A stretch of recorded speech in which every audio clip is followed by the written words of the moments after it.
This is the brand new M1 iPad Air, and I've been using it for the past month pretty much every single day. So how's it holding up?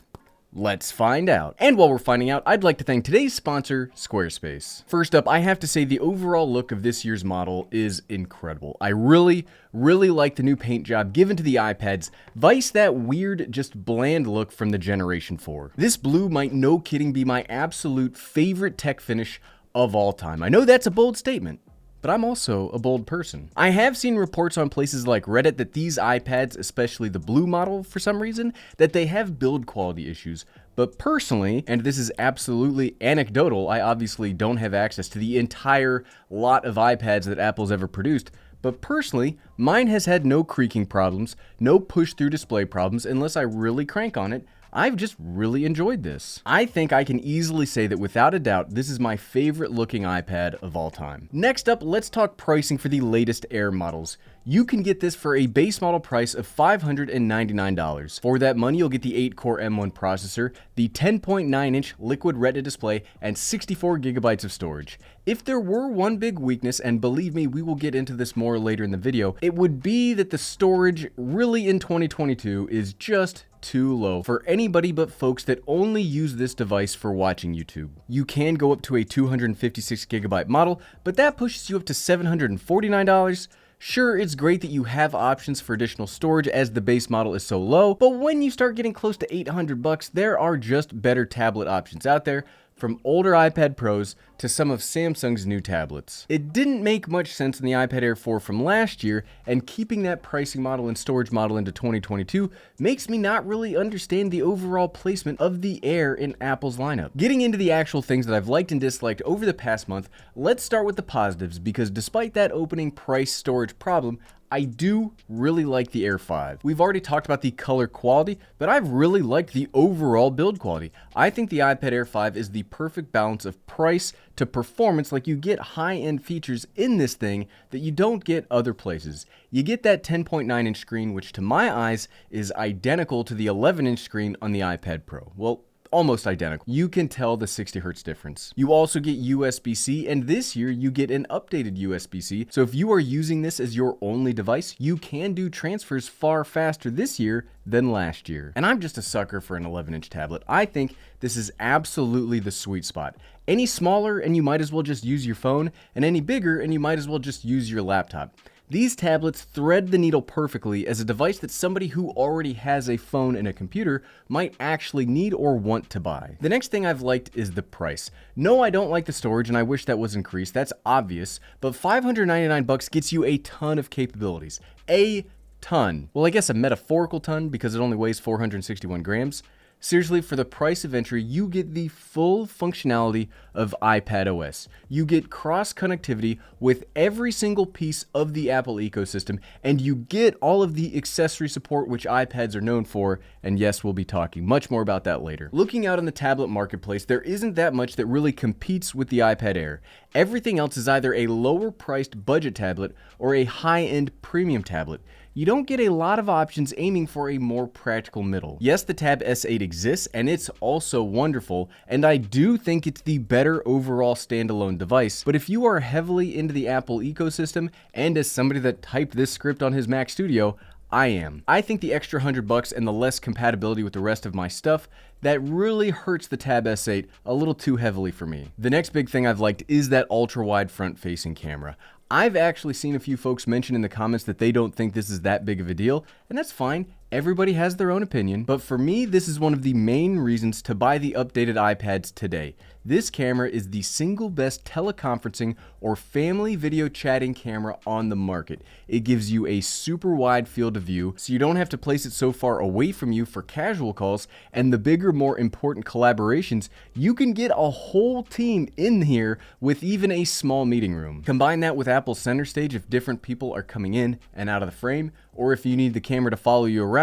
This camera is wildly good. I am so happy to see it on the iPad Air 5. Another cool part is it doesn't just look okay, it actually looks quite good even in crappy indoor lighting. And as teleconferencing is a huge part of today's world, that's not a small upgrade. Thanks to today's sponsor, Squarespace, you can create your own very beautiful website. Squarespace is the all-in-one platform to build a professional website, online store, or portfolio. It's easy to claim a domain/URL, create a custom site that matches your style, and bring your ideas to life. Head on over to squarespace.com for a free trial, and when you're ready to launch, head over to squarespace.com/everydaydad to save 10% off your first purchase of a website or domain. The next thing I continue to just love about this tablet form factor are all of the accessories you can buy for these. I mentioned this in the You Should Buy video, but because of that 11-inch size, you get a lot of cross-pollination with the iPad Pro 11-inch accessory makers because the two sets can be used on the two devices.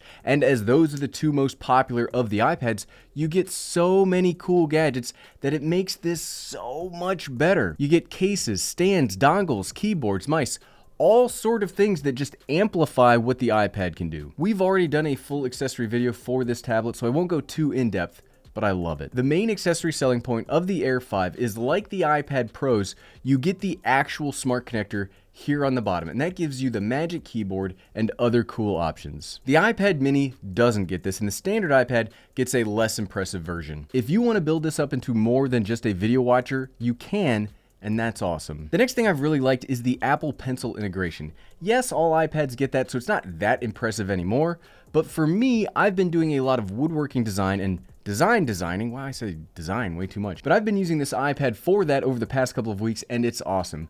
I can even poorly sketch out a Goku keyboard build with my iPad Air.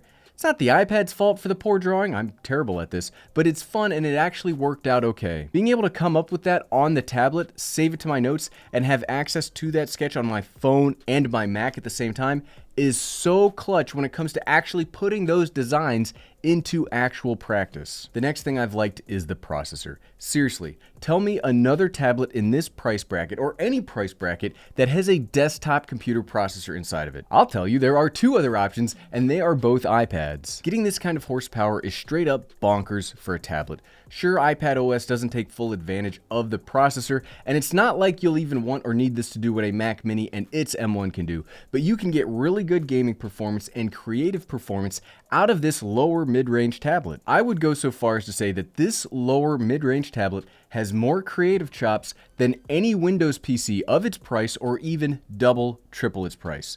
Might get some folks angry in the comments, but this is that good. But when it comes to power, the drum that I like to bang on about in my videos is it's not the power of today that makes the M1 so good in the iPad Air. It's the iPad OS of the future that you'll get that matters, and with the M1, that iPad OS of the future stretches out pretty far into the future. 4 years of updates from competitors is almost like a joke compared to how long this will be updated, and with folks holding on to tech longer and longer, that's the real breakthrough. Plus, it's genius on Apple's part because they were able to reuse a chip and increase the power of a product at the same time. I don't care who you are, that's smart. I also really like using universal control. In doing those designs, it's been nice to also work on a picture or file on the tablet and then immediately drop it onto my computer instead of doing an airdrop or something like that. Well, I guess it is an airdrop, but it's an airdrop without the middle app of click and then sharing and then clicking again. The reason I like that so much, if you don't know anything about me, I'm all about removing little points of friction when working. All this great stuff though, this is not a perfect tablet.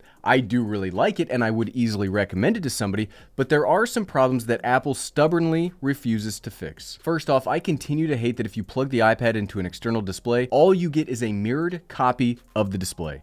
As most displays these days are widescreen 16 or 17:9 options, you will get crop bars on both sides of the screen. What I'm not asking for is the iPad to have something like Samsung DeX, though that would be totally awesome and I wouldn't say no to a hybrid macOS iPad OS remix here. All I want is the screen to be extended out instead of copied. You can already do this on macOS, why not let us do this on iPad OS? If I have things that I need to work on and I just want to do it strictly from the iPad, don't make me jump through all sorts of hoops. I'm not actually all that hopeful here because I've been complaining about this for literally years and nothing has been done about it. They keep updating and upgrading the USB-C connection, but it feels like for almost no purpose. The next thing I don't like, we already talked about in the intro, the storage options of the iPad Air 5 are just bizarre. 64 gigabytes is too low for casual use, and 256 gigabytes is too low for power users. Plus, charging $150 for 256 gigabytes of memory in 2022 is actually laughable. That's only like $30 of storage in an M.2 drive. And I get that this isn't a standard SSD, and it's probably more expensive to fit a smaller storage chip in here, but come on, that's still just too much money. But 120 gigabytes is like the sweet spot of memory for today's requirements. Heck, even the iPhone SE has 128 as an option, and the iPad Air 5 doesn't. Like, what world do we live in? Would I recommend the M1 iPad Air 5 to somebody looking to buy their first tablet? Yes, absolutely. Would I recommend the iPad Air 5 over the iPad Air 4? If you need the upgraded camera, yes. If not, no. Would I recommend the iPad Air 5 over the Samsung Tab S8? If you are not in the Apple ecosystem, no. If you are in the Apple ecosystem, yes. And if you like this video, I bet you would like to know all the cool iPad accessories, and you can find that by clicking right here. Click, click, click, click, click, click, click. Thanks for watching.